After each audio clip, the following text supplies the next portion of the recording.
Salatullah salamullah ala taha rasulillah. Salatullah salamullah ala yasin habibillah. Assalamualaikum warahmatullahi wabarakatuh.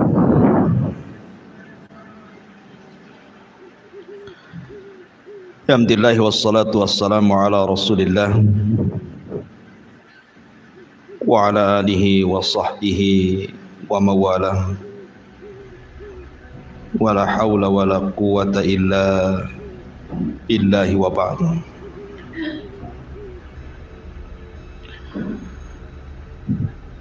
Alhamdulillah, di pagi menjelang siang ini kita kembali mengkaji tafsir dari surah-surah pendek di dalam juz amma.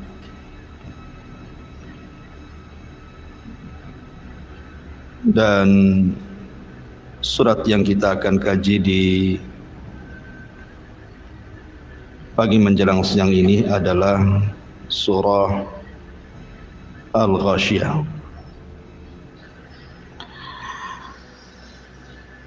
Ma'asyiral muslimat yang dimuliakan Allah Subhanahu wa taala. Surah Al-Ghashiyah ini adalah surat yang menceritakan tentang hari kiamat.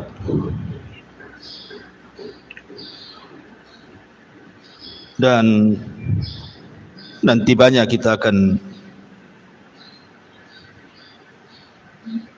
melalui penjelasan-penjelasan para ulama di mana surah Al-Ghashiyah ini menceritakan dua kondisi orang-orang yang masuk ke dalam sorga dan bagaimana kondisi mereka, dan juga orang-orang yang Allah Subhanahu wa taala masukkan ke dalam neraka dan juga bagaimana kondisi mereka.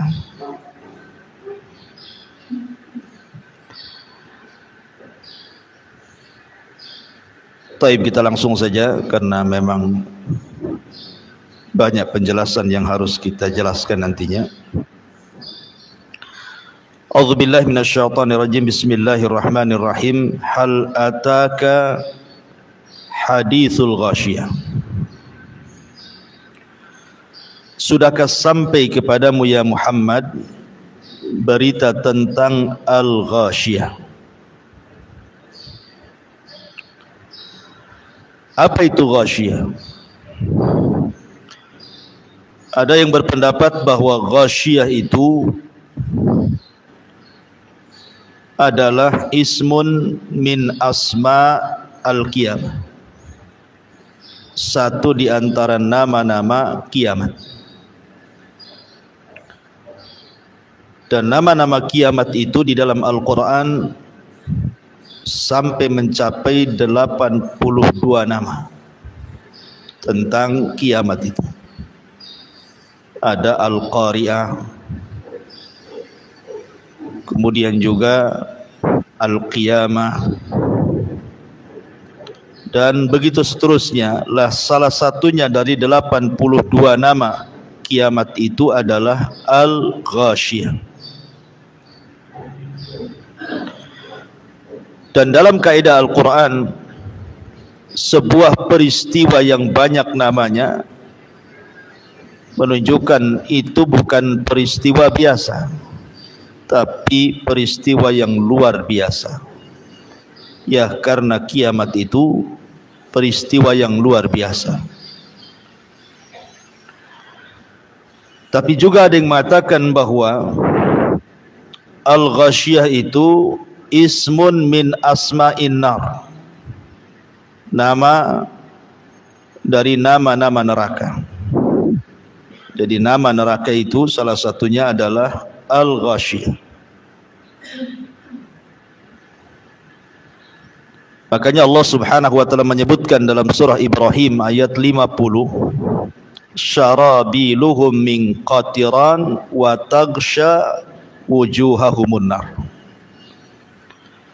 Pakaian mereka terbuat dari cairan aspal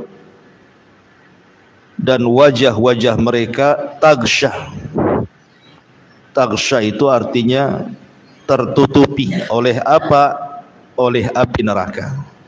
Taghsha itu sama dengan kalimat ghashiyah. Ya, di sini ada dua penafsiran.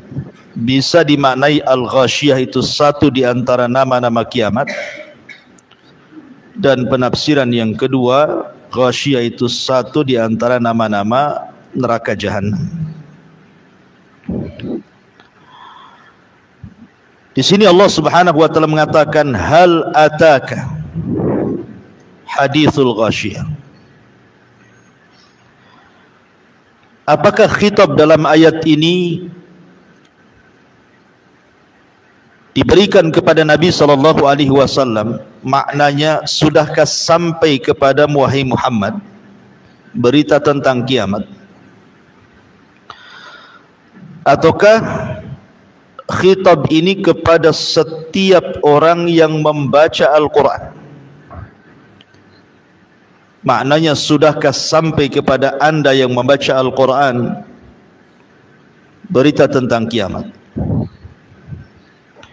Dan dua-duanya bisa dijama, digabungkan, karena setiap khitab orang yang diajak bicara itu disebut khitab.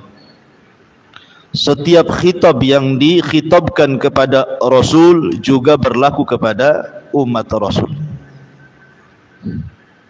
Hal ataka hadithul ghashiyah. Wujuhu yawma idzin khashi'ah amilatun nasibah tasla naran hamiyah. Kemudian Allah Subhanahu wa taala mengatakan pada hari kiamat banyak wajah-wajah yang tertunduk lagi terhina. Kenapa? Karena mereka bekerja sangat keras, lagi kepayahan, tetapi ujungnya mereka memasuki api neraka yang sangat-sangat panas. Di sini para ulama memberikan catatan kepada kalimat wujuhu yawma idin khashi'ah amilatun nasibah tasla naran hamiyah. Ada yang mengatakan bahwa ayat ini bercerita tentang hari kiamat. Apabila manusia dibangkitkan di padang mahsyar setelah tiupan sangkakala kedua Israfil, maka ada orang-orang yang mereka betul-betul khusyuk, betul-betul khusyuk di hadapan Allah Subhanahu wa taala dan ingin bekerja keras supaya mendapatkan keridhaan Allah Subhanahu wa taala. Pertanyaannya, apakah bermanfaat? Tentu tidak akan bermanfaat. Karena khusyuk yang bermanfaat, bekerja keras lagi kepayahan dalam beribadah kepada Allah itu hanya bermanfaat kalau dilakukan di dunia. Di akhirat itu tidak akan berlaku lagi. Karena di akhirat itu yaumul hisab, hari di mana kita dituntut pertanggungjawaban. Kalau mau khusyuk ya di dunia. Kalau mau bekerja keras untuk beribadah dan kepayahan dalam ibadah di dunia, baru manfaat untuk akhirat. Makanya Ali radhiyallahu anhu mengatakan, al-yaum yaumul amal wa ghadan yaumul hisab. Sekarang di dunia inilah tempat kita beramal, dan besok di akhirat itu tempat kita dihisab. Jadi kalau ingin khusyuk ya di dunia. Dan ibadah itu memang ada kepenatan, ada kelelahan. Ibu sholat, lelah sholat itu.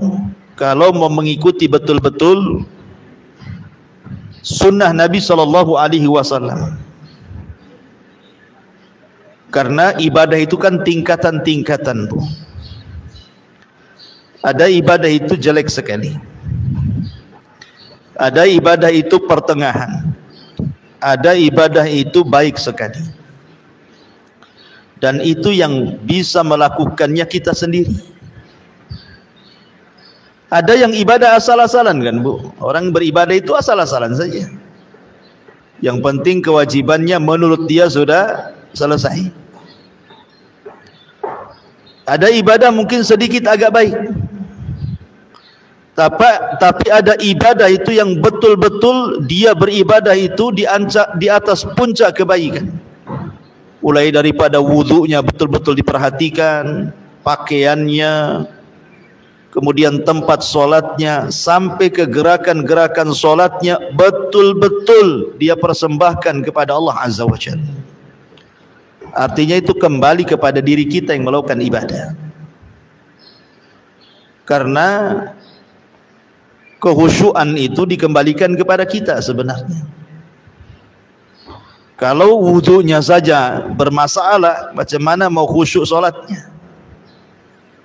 Tapi kalau dalam berwudu dia sudah memperhatikan betul-betul bagaimana cara wudu Nabi, kemudian masuk ke dalam solat dan dia memperhatikan bagaimana solat Nabi, sallu kama ra'aitumuni usalli, solatlah kalian sebagaimana melihat aku solat, insyaallah dia akan mendapatkan kehusyuan. Dan ulama ada yang mengatakan bahwa mendapatkan khusyuk itu karena didahului sebelum solat dia tidak pernah bermaksiat. Kalau sebelum solat dia bermaksiat kepada Allah, maka masuk ke dalam solat itu akan sulit mendapatkan kehusyuan. Karena maksiat itu melahirkan keras hati. Ketika masuk dalam solat, kerasnya hati itu menghilangkan khusyuk. Ya. Kemudian yang kedua, menghadirkan azamatullahi azza wa jalla. Betul-betul dia hadirkan kebesaran dan kemuliaan Allah subhanahu wa ta'ala, bahwa dia itu seorang hamba, seorang yang lemah. Di hadapan dia adalah zat yang sangat kuat, yang sangat kaya, maka dia akan mendapatkan kehusyuan tersebut. Ini penafsiran yang pertama. Maksudnya ayat ini bicara tentang hari kiamat. Ada orang-orang yang mereka ingin khusyuk, ingin bekerja keras supaya diterima oleh Allah subhanahu wa ta'ala, tapi percuma. Makanya lihat bagaimana sebagian orang-orang di neraka itu, di padang mahsyar itu, mereka mengatakan sebagaimana dihikayatkan dalam Al-Quran. Mereka mengatakan wa qalu absarna wa sami'na na'mal salihan inna muqinun. Ya Rabb, kami sekarang sudah melihat bagaimana jahanam di hadapannya. Ya Rabb, kami sudah mendengar. Kemudian dia mengatakan absarna wa sami'na na'mal salihan. Kami ingin dikembalikan ke dunia supaya bisa beramal saleh. Dan kami yakin sekarang dengan adanya surga dan neraka. Manfaat? Tidak. Ucapan seperti ini tidak manfaat. Jangankan lagi di akhirat, di alam kubur saja penduduk barzah itu mengatakan, laula akhartani ila ajalin qarib la asaddaqa wa akum minas salihin. Kan? Kalau seandainya Allah subhanahu wa ta'ala berikan kesempatan sekali lagi saya hidup di dunia, maka saya akan sedekahkan seluruh hartaku dan saya akan bergabung bersama orang-orang yang soleh. Manfaat? Tidak ada manfaatnya, karena ucapan ini diucap setelah kematiannya. Begitu juga setelah terjadinya kiamat, tidak ada manfaat. Tetapi yang bermanfaat itu harusnya ketika dia masih hidup, dia mengatakan sami'na wa ata'na.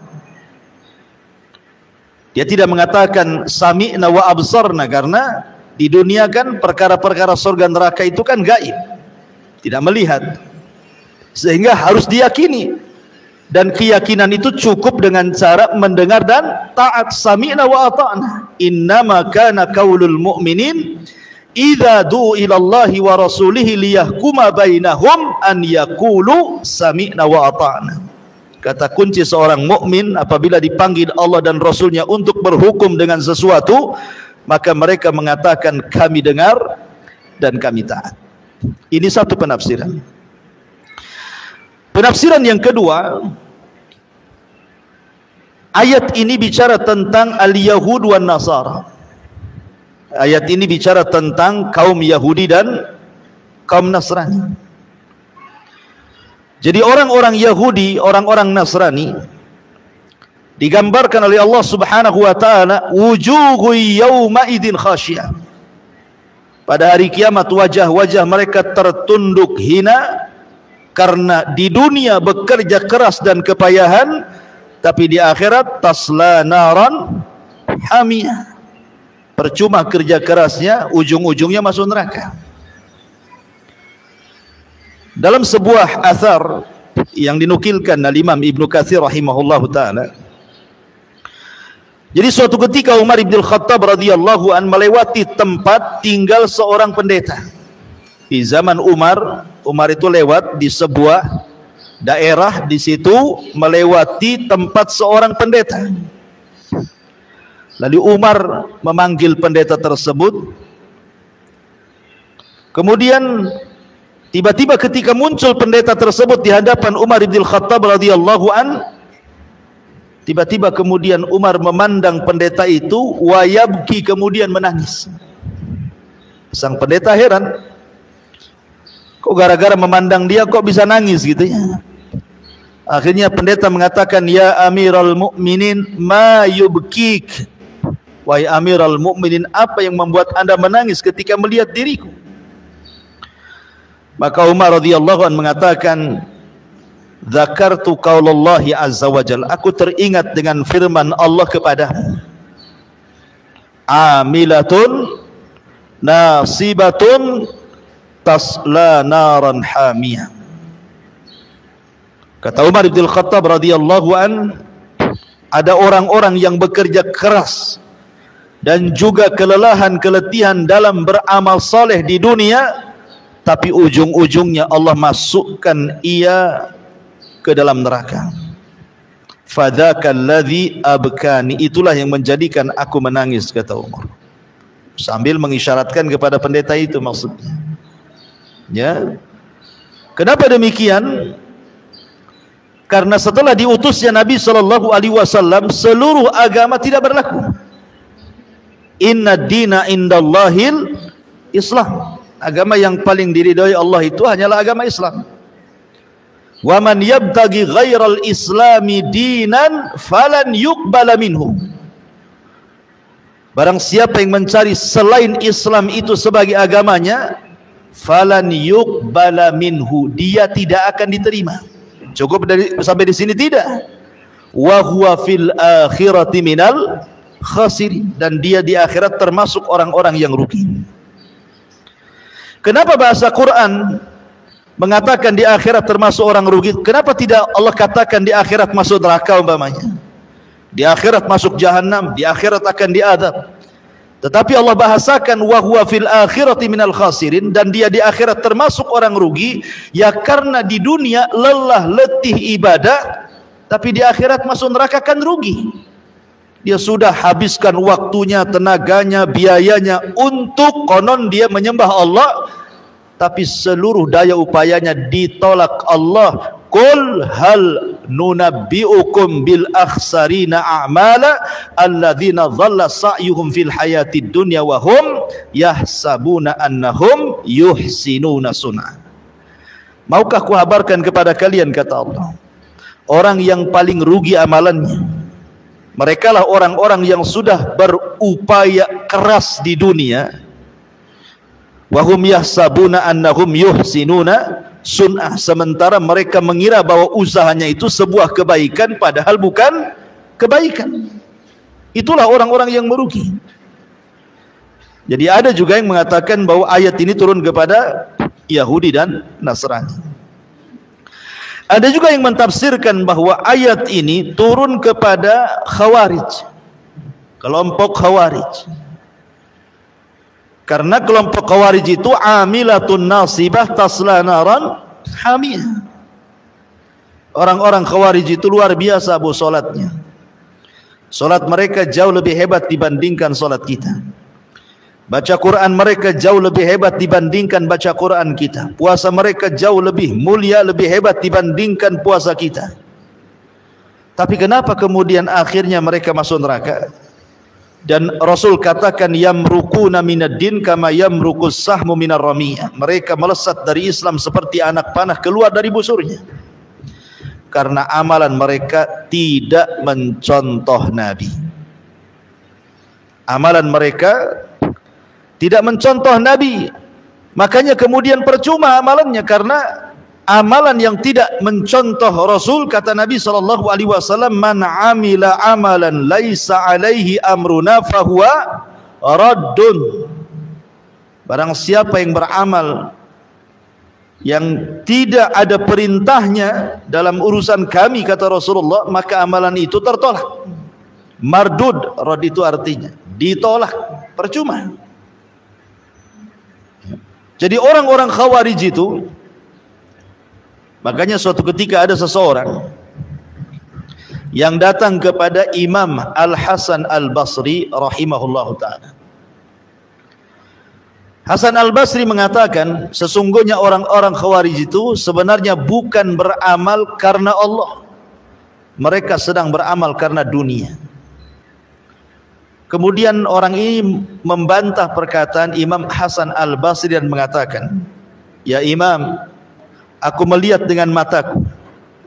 Mereka, maksudnya orang-orang Khawarij itu, mereka rela keluar dari rumah-rumah mereka, meninggalkan anak istri mereka, mengorbankan dunia mereka, bahkan mereka rela berperang sampai kemudian gugur di pertempuran. Apakah itu dikatakan mereka beramal karena dunia, ya Imam? Bukankah zahirnya mereka beramal karena akhirat? Kemudian Imam Hasan Al-Basri membantah orang ini dan mengatakan, karena kan orang-orang Khawarij itu kebiasaan mereka memberontak kepada pemerintah yang sah. Ya, dan itu kita bisa lihat sejarah-sejarah bagaimana orang-orang Khawarij berperang melawan Ali bin Abi Thalib selaku khalifah kaum muslimin sampai mereka bertempur habis-habisan. Mereka rela mati gitu ya dalam peperangan itu. Jadi Hasan Al-Basri mengatakan, saya tanya kepada kamu, apakah pemerintah melarang sholat sehingga harus diperangi? Tidak. Apakah pemerintah melarang kalian berpuasa sehingga harus diperangi? Maka orang ini mengatakan tidak. Apakah pemerintah melarang haji sehingga harus diperangi? Orang ini mengatakan tidak. Apakah pemerintah melarang engkau berpakaian muslim seperti ini? Dia mengatakan tidak. Apakah pemerintah melarang ibadah-ibadah? Tidak. Kenapa harus diperangi? Kalau memang pemerintah membiarkan kita sholat, membiarkan kita puasa, membiarkan kita haji, membiarkan kita berpakaian muslim, membiarkan kita beribadah, lalu apa gunanya Anda menyerang pemerintah itu apa? Kan tujuan kita untuk ibadah. Lah kita sudah bisa ibadah, kenapa kemudian diserang? Tujuan kita ini wa ma khalaqtul jinna wal insa illa liya'budun, dan kita sudah bisa beribadah dengan tenang. Apalagi yang Anda cari? Kenapa Anda membuat kerusuhan untuk supaya ibadah kita tidak tenang jadinya? Ya. Ma'asyiral muslimat yang dimuliakan Allah Azza wa Jalla, Dari sinilah maka ayat ini ada yang mengatakan turun kepada Khawarij, karena Rasul mengatakan yahkiru ahadukum salatahu ma'a salatihim wa siyamahu ma'a siyamihim yaqra'una al-Qur'an la yujawizu taraqiyahum yamruquna minad din kama yamruqus sahmu minar ramiyah.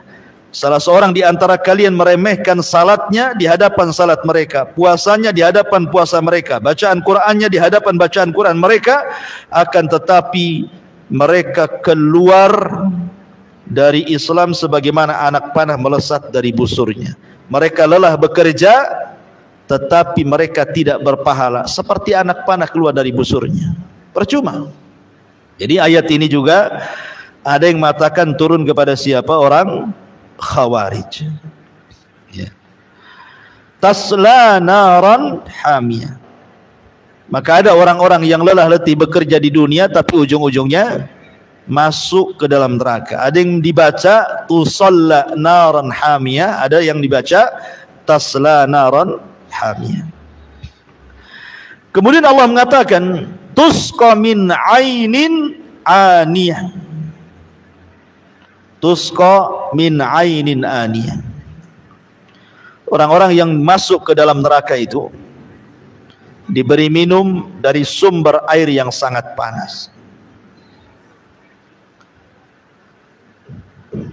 Masih kisah Hasan Al-Basri rahimahullahu ta'ala. Hasan Al-Basri suatu ketika membuat kajian seperti ini. Tiba-tiba muridnya ini memberikan air mineral, air putih, ya, untuk minum sang imam. Kayak ibu ya, kalau saya kisah kajian kan kasih minuman gini. Jadi Hasan Al-Basri ini memandang minuman itu, tiba-tiba dia menangis. Hanya gara-gara memandang air mineral ini, tiba-tiba menangis. Sang murid nih yang menghidangkan air tersebut merasa bingung. Salah apa? Saya hanya menghidangkan minuman saja, kenapa sang imam tiba-tiba menangis ketika memandang minuman itu? Kemudian ditanya, wa mayubkika ya imam? Kenapa anda menangis wahai imam? Maka Hasan Al-Basri mengatakan, tadzakkartu umniyata ahlin nar. Aku teringat dengan angan-angannya penduduk neraka. Kemudian ditanya, wa ma umniyatu ahlin nar ya imam? Lalu apa angan-angan penduduk neraka itu wahai imam? Maka Imam Hasan Al-Basri membacakan satu ayat. Wa nada ashabun nar ashabal jannah an afidhu alaina minal ma' au mimma razaqakumullah. Kita tahu bahwa neraka dan sorga itu masing-masing ada jendela. Penduduk sorga bisa melihat penduduk neraka juga bisa menyaksikan penduduk sorga. Jadi penduduk neraka ini berteriak-teriak, wa nada ashabun nar ashabal jannah. Berteriaklah penduduk neraka kepada penduduk sorga. Apa teriakannya? An afidhu alaina minal ma. Bisa enggak kalian hantarkan air yang Allah anugerahkan kepada kalian di sorga, hantarkan ke neraka? Atau dari apa saja yang Allah rizkikan kepada kalian di sorga? Maka Allah subhanahu wa ta'ala jawab, innallaha harramahuma alal kafirin. Enggak bisa, karena Allah sudah haramkan keduanya, baik minuman ataupun makanan, kepada orang-orang kafir yang ada di neraka. Jadi di neraka itu tidak ada air.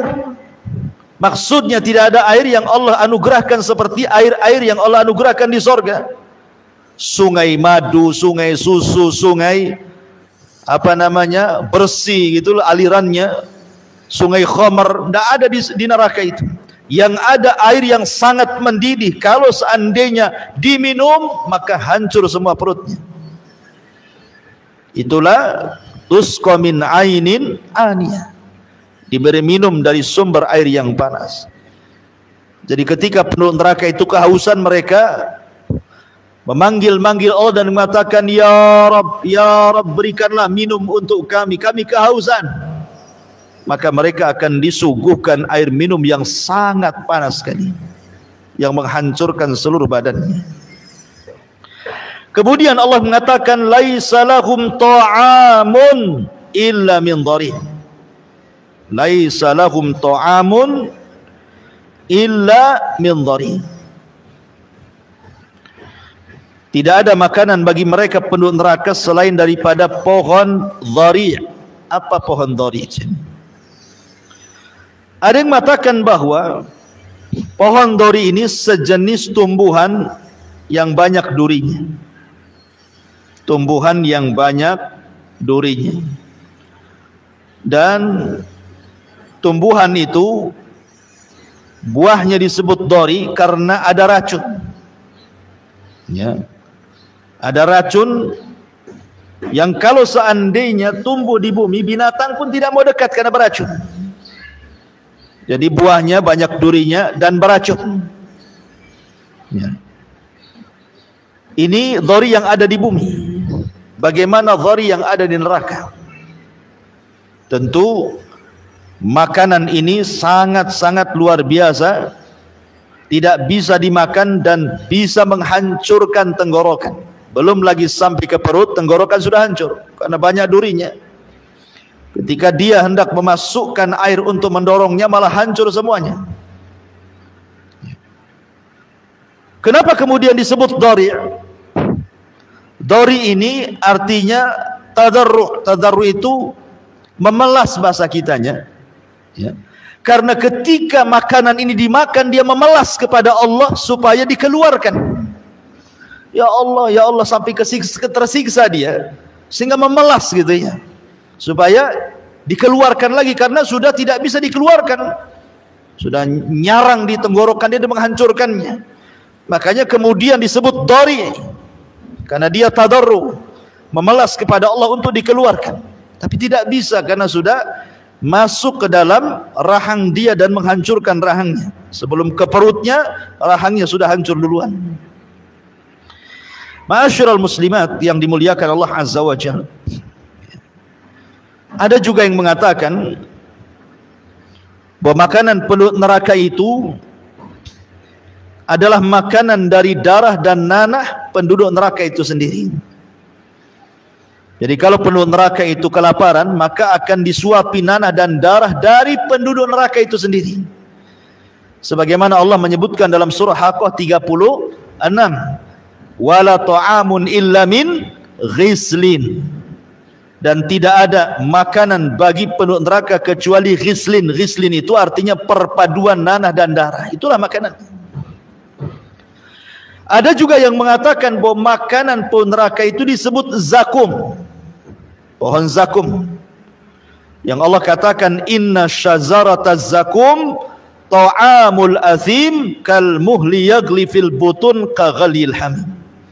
Sesungguhnya pohon zakum adalah makanan bagi orang-orang yang berdosa, sebagaimana minyak yang panas yang mendidih dalam tubuh, sebagaimana mendidihnya air yang sangat panas sekali. Jadi bukannya mengenyangkan, malah kemudian menghancurkan. Makanya dalam sebuah penafsiran, datang Abu Jahal hendak mengejek tentang pohon zakum. Jadi kata Abu Jahal ini, dia mengatakan kepada orang-orang jahiliyah, ya ma'syara Quraisy, hal tadruna ma syajaratuz zakum allati yukhawifukum biha Muhammadun. Wahai orang-orang Quraisy, tahukah kamu apa itu pohon zakum? Pohon zakum ini tumbuh di neraka, akarnya sampai ke dasar jahanam. Jadi Abu Jahal ini ingin mengolok-olok Nabi dan mengatakan, wahai orang-orang Quraisy, tahu nggak kalian pohon zakum itu? Yang Muhammad itu selalu menakut-nakuti kalian dengan pohon itu. Maka orang itu mengatakan, la ya Abu Jahal, tidak, kami tidak tahu apa itu zakum. Apa kata Abu Jahal?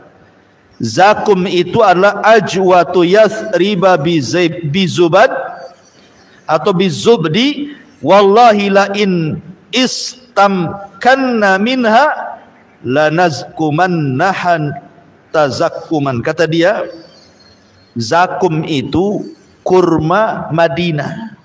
Kata Abu Jahal itu kurma Madinah loh, kata. Bukan apa-apa, kata Abu Jahal itu. Kemudian dia mengatakan, demi Allah, seandainya saya bisa mendapatkan pohon zakum, niscaya saya akan memakan pohon itu dan akan memakan dari buahnya sepuas-puasnya. Ini kan kurang ajar kan, mengejek.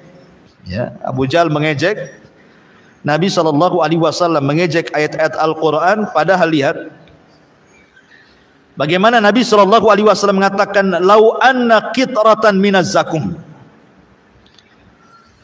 kalau seandainya ada satu getah, ya, getah dari pohon zakum itu, qutirat, menetes di bumi, la amarrat ala ahlil ardi aisyahum fa kaifa man laisa lahum ta'amun illa zakum, maka niscaya akan merusak kehidupan seluruh penghuni bumi. Bagaimana lagi dengan mereka yang tidak ada makanan kecuali pohon zakum itu. Jadi kalau seandainya getahnya saja, satu tetes saja, itu getah zakum neraka itu diteteskan di bumi, satu dunia makanan akan rusak, satu dunia minuman akan rusak, tidak bisa dimakan dan minum. Itu baru getahnya tuh, kata Rasul. Gimana kalau makan? Maka di sini apa yang dikatakan Abu Jahal itu hanya hendak memperolok-olok Al-Quran dan Nabi SAW. Dan semua makanan dan minuman di sorga itu, kata Allah, la yusminu wa la yugni minju, tidak menggemukkan dan tidak menghilangkan lapar. Ibu kalau lapar kemudian makan, pasti kenyang. Apalagi kalau biasanya makan satu piring, ibu makan 3 piring, pasti kenyang. Coba saja, ya. Kalau ibu haus nih, ibu minum 1 gelas, apalagi 1 jerigen, hilang tuh hausnya, yang ada kembung perutkan itu. Tapi ini makanan ini, ketika lapar dimakan, bukan makin kenyang, makin lapar. Dan ketika minuman itu diminum, bukan hilang hausnya, makin kehausan. Makanya Allah mengatakan, la yusmin wa la yughni minju, tidak menggemukkan dan tidak pula menghilangkan lapar. Orang kalau banyak makan kan lama-lama gemuk kan, ya. Apalagi kalau sudah makan malam pasti gemuk. Tetapi makanan di neraka itu sama sekali tidak menggemukkan dan juga tidak mengenyangkan. Ini disebut kondisi halu ahli nar. Kemudian Allah Subhanahu wa taala mulai menjelaskan bagaimana kondisi penduduk surga. Ya. Begitulah Allah kalau menyebutkan neraka, pasti setelah menyebutkan surga. Ya, karena dalam teori dakwah juga ada namanya targhib, ada namanya tarhib. Ada sifatnya menakut-nakuti, ada sifatnya memberi kabar gembira, biar seimbang, biar orang nggak takut terus. Maka diceritakan sorga, biar tidak menangis juga terkadang tersenyum dan tertawa. Allah mengatakan wujuhun yauma idzin na'imah. Pada hari itu ada wajah-wajah yang berseri-seri. Naimah itu artinya wajah orang yang tidak pernah susah hidupnya. Itu disebut naimah. Karena membedakan wajah orang sulit, orang susah dengan wajah orang yang gembira dan senang itu nampak di dunia saja, Bu. Ada anak kecil usia 3 tahun umpamanya. Yang satu anak pejabat, ya, hidupnya di gedung mewah, fasilitasnya luar biasa, bajunya bagus-bagus, makanannya enak-enak, terawat, ada AC-nya, ada pembantunya, semua nikmat isi rumahnya. Dengan anak usia 3 tahun tinggal di Ruli, kan beda, Bu, ya? Ya, sudah ngontrak, kemudian cuman 2 meter pula tingginya, pakai seng, kalau panas kayak di open.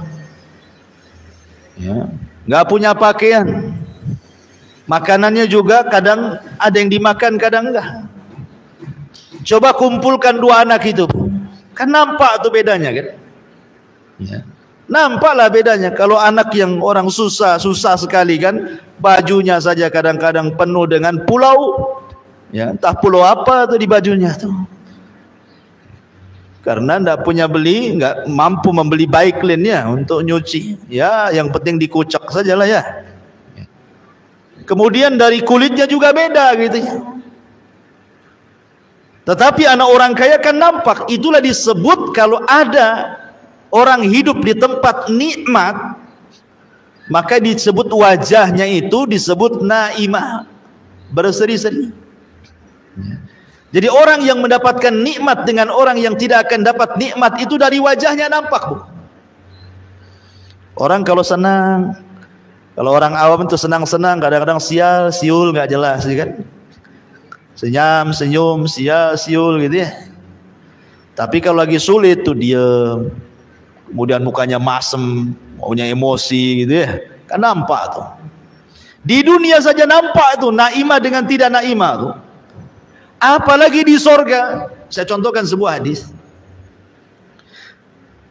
Didatangkan nanti di hadapan Allah pada hari kiamat, min an'ami ahli dunia.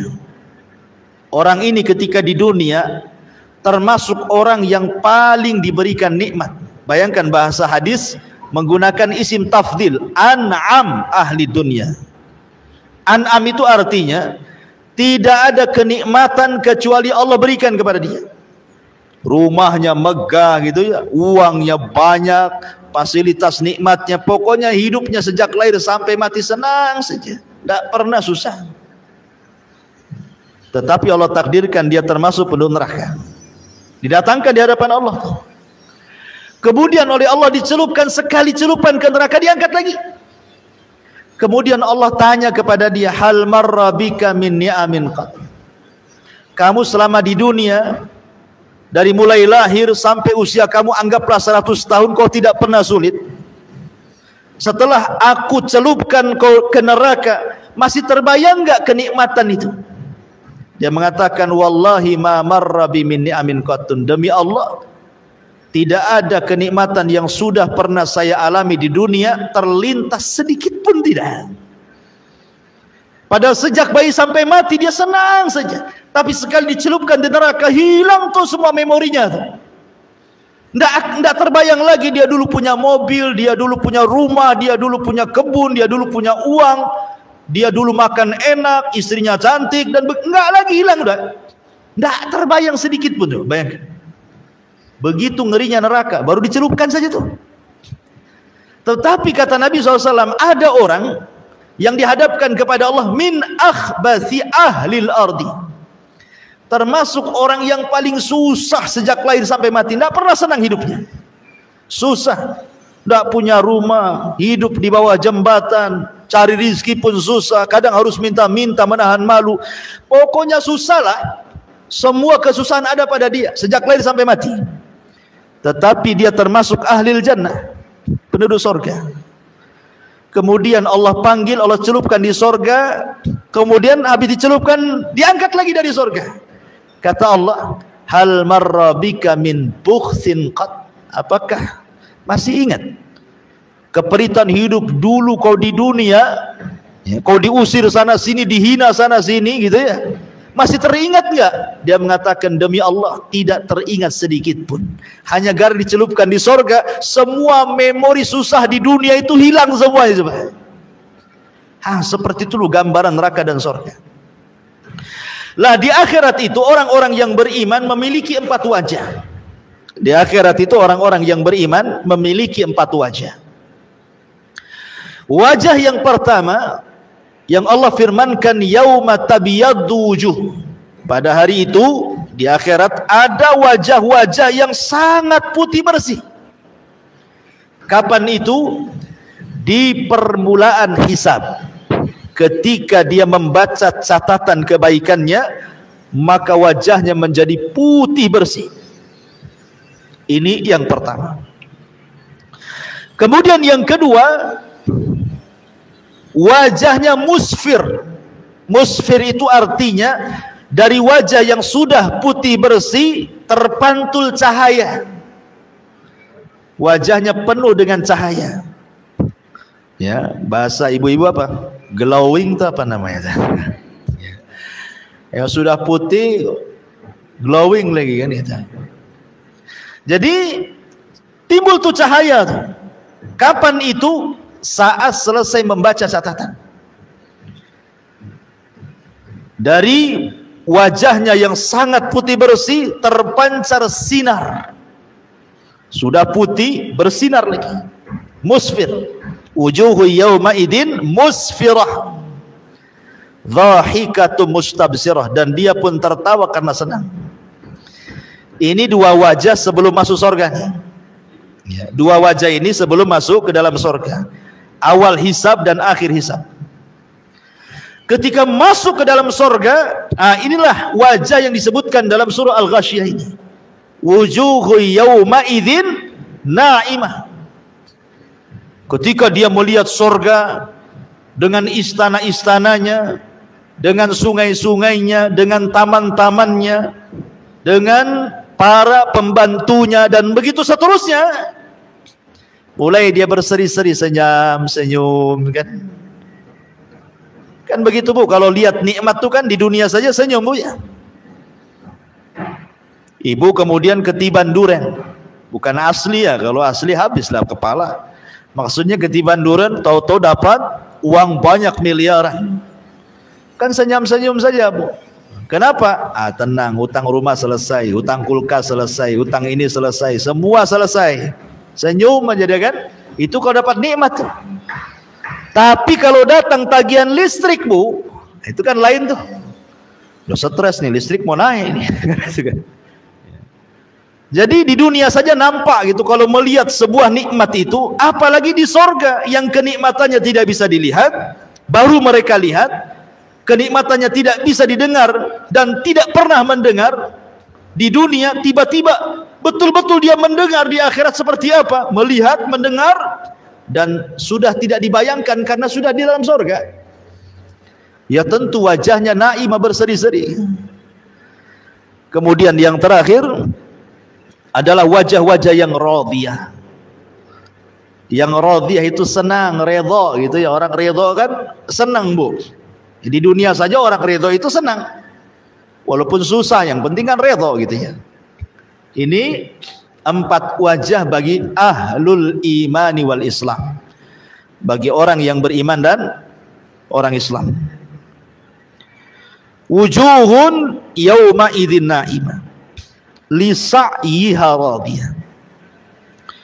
Mereka redha, mereka senang karena usahanya sendiri. Ibu kalau sholat, kemudian habis sholat senang. Senang karena ibu sudah melaksanakan perintah. Ya. Kemudian ibu puasa, senanglah kalau sudah berpuasa itu kayak senang, plong gitu ya. Ikhlas. Kapan lagi puasa Ramadan ditunggunya sama dia. Ya, masih nengok almanak gitu ya. Kemudian ibu sedekah kayaknya puas kalau ngasih uang sama orang miskin itu kayak puas. Kapan lagi kalau saya punya rezeki saya kasih lagi gitu. Itu namanya radhiyah. Kalau orang beribadah seperti itu saja Bu, radhiyah, itu di dunia itu senang sekali rasanya. Kayaknya plong gitu ya. Tapi kalau ibadah itu tidak redha, terpaksa Bu, maka kesannya malas-malas. Nggak senang melakukan ibadah itu. Kalau sudah datang waktu sholat gitu kan, aduh sholat lagi nih, belum tidur azan. Dari mulai itu kan gelisah dia ya. Jadi akhirnya kemudian ibadah itu jadi beban bagi dia. Kayak ibu punya utang sama orang, kalau sudah dibayar tuh plong itu. Ya gitu juga. Jadi sholat itu hanya sekedar melaksanakan kewajiban saja. Kalau sudah sholat kayaknya plong. Plong itu maksudnya bukan senang, tapi kayaknya sudah terbayar tuh utang tuh, begitu ya. Jadi ada orang-orang di dunia saja kita melaksanakan ibadah penuh ikhlas, ridho, ditunggu kapan sholat asar datang, itu sudah bagi kita itu tidak terbebani semua ibadah itu. Apalagi di sorga yang tidak ada ibadah sama sekali. Ma'asyiral muslimat yang dimuliakan Allah Azza wa Jalla, maka orang yang merasa redha dengan ibadahnya, maka itu orang yang akan mendapatkan redha dari Allah. Jadi kalau dia redha dengan ibadahnya sendiri, maka itu sebab terbesar mendapatkan keredhaan Allah. Demi Allah Bu, mendapatkan keredhaan Allah kata para ulama itu bukan perkara sulit, asal kita mau melakukannya. Contoh umpamanya yang ringan saja, kalau ibu habis makan, ibu mengucapkan alhamdulillah. Habis minum mengucapkan alhamdulillah. Dalam setiap hal ibu katakan alhamdulillah. Katakan alhamdulillah ala kulli hal, pada setiap kondisi. Mau susah, alhamdulillah. Ya, sesusah-susahnya saya masih bisa makan. Tuh sebelah itu sesusah-susahnya dia susah sampai kurus. Nah, itu ya. Dia masih bersyukur gitu maksudnya ya. Dengan yang ada itu masih disyukuri. Itu salah satu sebab terbesar ibu mendapatkan ridha Allah. Karena memang orang yang seperti ini menerima apapun yang diberikan oleh Allah Azza wa Jalla, itu syarat terbesar untuk dapat ridha. Ketika dia ridha dengan apa yang diberikan oleh Allah, maka Allah pun ridha kepada dia. Ketika dia tidak ridha akan apa yang diberikan Allah, maka Allah pun tidak akan ridha kepada dia. Karena orang yang tidak ridha dengan pemberian Allah, biasanya dia menjadikan Allah itu objek celaan. Biasanya seperti itu. Orang yang tidak ridha nih pemberian Allah, Allah jadi objek celaan kita tuh. Ya. Ya Allah, kenapa aku saja yang susah? Kenapa enggak sebelah saja disusahkan tuh? Nah, itu ya. Kasih aku aja yang sakit bertahun-tahun, kenapa orang itu sehat-sehat saja? Ya. Asih aku aja anaknya nakal, kenapa orang anak-anak baik, anak-anak orang itu baik? Ya karena engkau tidak mendidiknya kan gitu. Jadi malah Allah yang disalahkan tuh. Ya, jangan seperti itu. Ya, lisa'yiha radiyah. Mereka senang karena usahanya sendiri, maksudnya saat masih di dunia mereka beramal soleh, mereka salat, puasa, membayar zakat, haji, membaca Quran, mereka menjaga diri dari hal-hal yang haram, sehingga di akhirat mereka mendapatkan balasan di mana Allah akan redha kepadanya. Kemudian Allah mengatakan fi jannatin 'aliyah. Mereka akan masuk ke dalam sorga yang tinggi. Sorga itu bertingkat-tingkat. Makanya sering saya katakan Syekhul Islam Ibn Taimiyah sampai ketika memberikan sarahan hadis, Allah memanggil penduduk sorga dan mengatakan iqra wartaq warattil kama kunta turattil fid dunya fa inna manzilataka inda akhiri ayatin taqrauha. Bacalah Quran wahai fulan sambil kau naik. Maksudnya terbang. Ya, di sorga itu semua manusia akan terbang karena tidak ada gravitasi. Kalau di bumi itu kan ada gravitasi. Jadi kita disedot bumi, makanya tidak bisa terbang. Coba kalau keluar angkasa sana, ya kan pada terbang tuh orang-orang yang ke bulan tuh. Nah, di sorga itu tidak ada gravitasi, sehingga orang bisa terbang. Dikasih rop-rop gitu ya, kasih sayap di punggung, terbang. Ya, Allah mengatakan Iqra, baca Quran, terbang kau ke atas. Pilih tingkatanmu di sorga itu, karena sorga itu tinggi, bertingkat-tingkat. Makin tinggi makin indah, makin tinggi makin indah gitu ya. Dan terus baca, tartilkan bacaanmu sebagaimana di dunia engkau mentartilkan bacaanmu. Nanti engkau akan mendapatkan tingkatan di mana disesuaikan dengan ayat yang kau baca terakhir di dunia. Artinya semakin banyak membaca Quran, semakin gemar dengan Al-Quran di dunia, maka semakin tinggi tingkatannya. Dari hadis ini kata Ibnu Taimiyah rahimahullahu taala beristimbat hukum bahwa tingkatan di sorga itu sebanyak ayat di dalam Al-Quran. 6.500 kurang lebih ayat di Quran kan? Sebanyak itulah tingkatan di sorga. Dan satu tingkatan ke tingkatan berikutnya itu perjalanan 500 tahun atau bagaikan langit dan bumi. Pertingkatannya itu ya, luar biasa. Fi jannatin 'aliyah la tasma'u fiha laghiyah. Di sorga itu kamu tidak akan mendengar perkataan yang tidak berguna. Nggak ada di sorga itu orang yang nyelekit ngomongnya itu.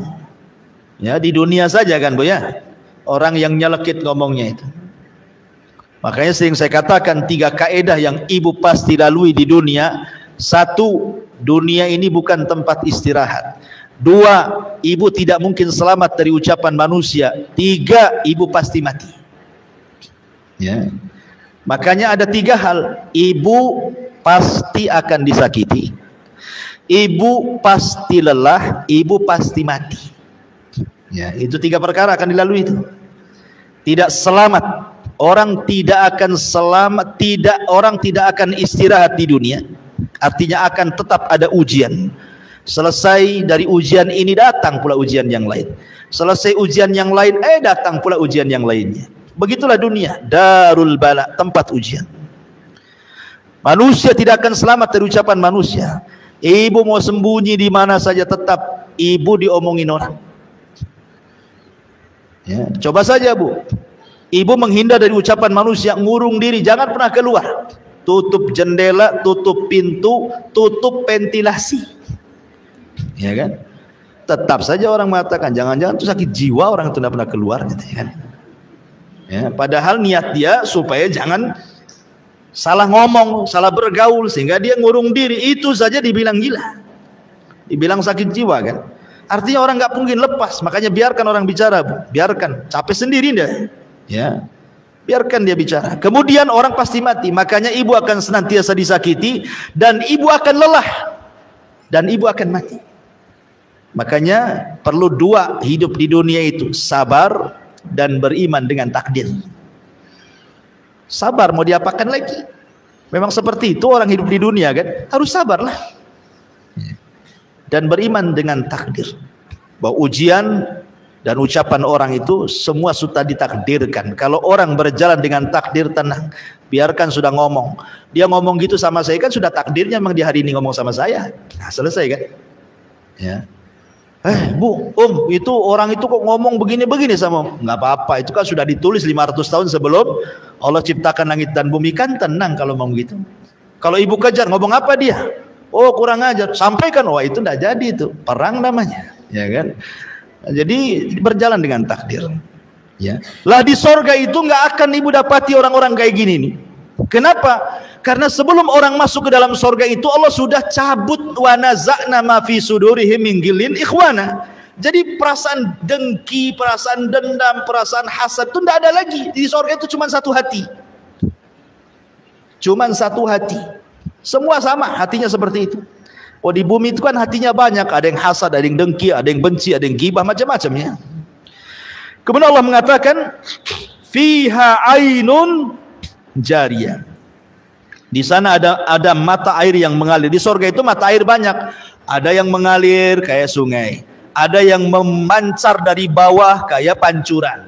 Ya, dari bawah ke atas tuh, memuncrat gitu ya. Ada yang pancuran dari atas.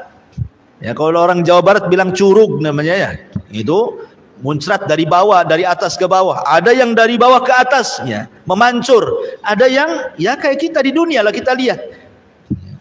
Seperti itu di sorga juga ada. Makanya kan kalau ada, gatel kali hidung ini. Jadi kalau ada nih, kita lihat tempat rekreasi coba kan, yang didatangi orang itu kan.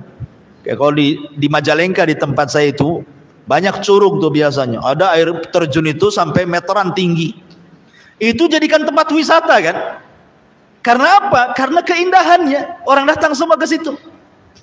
Sampai dari mana-mana daerah tuh ingin datang ke curug itu coba. Hanya pengen melihat air tumpah dari atas saja, itu saja. Coba ingat ya. Lah di sorga lengkap, ada yang tumpah dari atas, ada yang muncrat dari dalam bumi ke atas gitu ya, dari dalam sorga ke atas, ada yang mengalir, lengkap di sorga itu. Kelas salah satunya adalah fiha ainun jariyah. Ada mata air yang mengalir. Kalau Allah mengatakan fiha sururun marfu'ah, di sana ada dipan-dipan yang ditinggikan. Dipan-dipan yang ditinggikan. Ada yang mengatakan, sebagian penafsiran, surur di sini artinya bidadari. Ya, bidadari. Termasuk kalau ibu-ibu Allah takdirkan masuk ke dalam sorga, maka ibu bagian daripada sururun. Ya. Karena ibu lebih hebat, lebih indah, lebih cantik dibandingkan bidadari. Sebagaimana perkataan Ummu Salamah. Ummu Salamah ngomong sama Nabi, "Ya Rasulullah, kenapa Al-Quran masih cerita bidadari saja dan tidak cerita orang wanita dunia yang masuk surga?" Jadi Ummu Salamah ini ngomong begitu ya. Kok di Quran kan semua kalau mensifati wanita-wanita itu, maksudnya wanita surga, yang disifati bidadari semua. Lah kami nih kalau masuk surga ya Rasulullah, bagaimana kondisi kami? Maka Rasul mengatakan, engkau wahai Ummu Salamah dan semua wanita dunia yang masuk surga jauh lebih indah dibandingkan bidadari. Kenapa?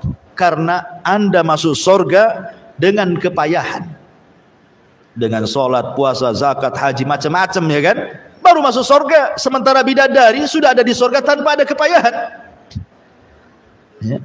Dan marfu'ah di sini maksudnya marfu'ah itu dihilangkan. Marfu itu artinya dihilangkan, diangkat, itu artinya marfu ya. Maksudnya diangkat, baik tempatnya diangkat oleh Allah, baik kemudian pakaiannya juga betul-betul terangkat. Allah berikan sutra yang bermacam-macam lapisnya, termasuk juga diangkat dari semua aib dan cacat yang ada di dunia. Di surga tidak ada ya. Ibu tidak berak, ibu tidak kencing, ibu tidak mengeluarkan dahak, ibu tidak meludah, ibu tidak ada haid, ibu tidak nifas gitu ya. Ya, badannya pun tidak bau, keringatnya juga minyak misik yang keluar gitu. Kalau di bumi kan sesuai yang ibu makan kan keringat itu. Makan jengkol bau jengkol keringat. Makan pete bau pete kan itu. Jadi di sorga itu yang keluar ya keringat, karena beraknya penduduk sorga itu ya keringat. Kalau kita kan betul-betul kotoran yang keluar kan. Kalau di sorga itu makan gak ada berhenti, tapi tidak buang hajat. Cara membuangnya dengan keringat itu, dan keringatnya wangi. Jadi di sorga itu semua terangkat. Yang kurang-kurang cantik di bumi semua cantik di sorga itu. Nggak perlu ke salon, nggak perlu tusuk sana tusuk sini, benang sana benang sini, silikon sana silikon sini, nggak perlu. Ya di sorga itu sudah indah dengan sendirinya. Itu maksudnya marfu. Ada juga mentafsirkan seperti itu. Ya. Ini cerita soal kenikmatan bidadari dan wanita-wanita yang masuk sorga, ke dalam sorga di atasnya bidadari ya. Dan sekarang lagi viral ya, gara-gara seorang ustazah cerita bidadari jadi viral, jadi di medsos itu. Ketika ada penggiat sosial justru meledek soal bidadari, naudzubillah. Ustazah ini bagus-bagus saja menceritakan tentang kenikmatan seorang laki-laki di sorga itu. Ya memang bidadari, karena Allah yang mengatakan dalam Al-Quran, zuyyina linnasi hubbus syahwat minan nisa kan itu. Laki-laki itu dicintakan syahwatnya yang pertama kali kepada wanita kan itu, baru kemudian kepada yang lain ya. Tapi perempuan kan tidak. Kemudian komen juga, kalau laki-laki dapat bidadari, perempuan dapat apa? Dapat Tupperware katanya. Astagfirullah. Ini kan kurang ajar Bu ya. Perempuan itu kenikmatannya jelas banyak. Apa yang disukai di dunia Allah berikan di akhirat semuanya, sesuai dengan fitrahnya kan gitu. Jadi ini masalah-masalah ilmiah, jangan kemudian dibantah dengan lelucon. Bantah secara ilmiah kalau tidak suka, ya namanya khilaf itu ya biasa dalam Islam. Tapi bantah secara ilmiah. Apalagi sampai kemudian mengucapkan kalimat jorok, naudzubillah. Tidak perlu saya ceritakan. Ya, ibu tonton di YouTube saja. Dan jangan lupa juga YouTube Humairah Channel. Kemudian wa aqwabun maudhu'ah, dan gelas-gelas yang tersedia. Maudhu'ah itu maksudnya, jadi gelas yang diminum itu, pamannya datang nih ibu mau minum apa? Madu ke, susu ke, asir ke, terserahlah. Air sorga itu semua enak ya. Jadi kalau kita di dunia ini, contoh nih mau minum es durian ya. Sekarang lagi musim durian nih. Jadi ibu kan harus datang dulu mana orang jual jus durian. Cari dulu, baru dapat. Baru pulang. Sampai rumah rupa gula ditaruh. Udah 2 hari nggak bisa diminum. Ya kan? Jadi kalau kita mau minum itu sulit sekali. Di sorga itu sudah disediakan tuh, apa yang terbayang pengen minum apa itu sudah ada. Dan setelah diminum gelasnya bersih sendiri, kemudian terletak di tempatnya masing-masing. Ibu ini kalau mau makan, coba habis makan nyuci piringnya, ya kan? Habis cuci piring dikeringkan piringnya, habis kering baru letakkan di tempat piringnya. Susah kali mau kerja di dunia ini, mau makan saja susah gitu ya. Mau makan aja sulit, harus dibersihkan pancinya, ininya, itu macam-macam. Di surga nggak ada. Itu maksudnya wa aqwabu mawdu'ah. Jadi tidak perlu nyuci piring, nggak perlu nyuci gelas, nggak perlu naruh di tempatnya, tertaruh sendiri gitu ya. Siapa yang mengantar? Yang mengantar itu anak-anak kecil, wildanun mukhalladun. Jadi ada anak-anak kecil yang lucu-lucu di surga itu. Dia tidak pernah besar, segitu saja umurnya, umur lucu-lucu. Kalau ibu punya anak kan, bayi, enak ya nampaknya, apalagi kalau sudah mulai bicara ngomong tuh ya. Nah, sudah mulai manggil umi, abi, mungkin 3 tahun, 4 tahun sudah enak. Tapi coba kalau sudah besar sedikit, 10 tahun mulai jengkel tuh. Ya, 15 tahun langsung megap-megap ibu kan, makin dia nakal. Ya, sudah tua anaknya mau nyekik saja, katanya durhaka sama orang tuanya. Jadi di sorga itu anak-anak itu tidak pernah dewasa ya, umuran lucu-lucunya mereka lah yang bawa gelas, yang ngasih minuman, kan enak tuh.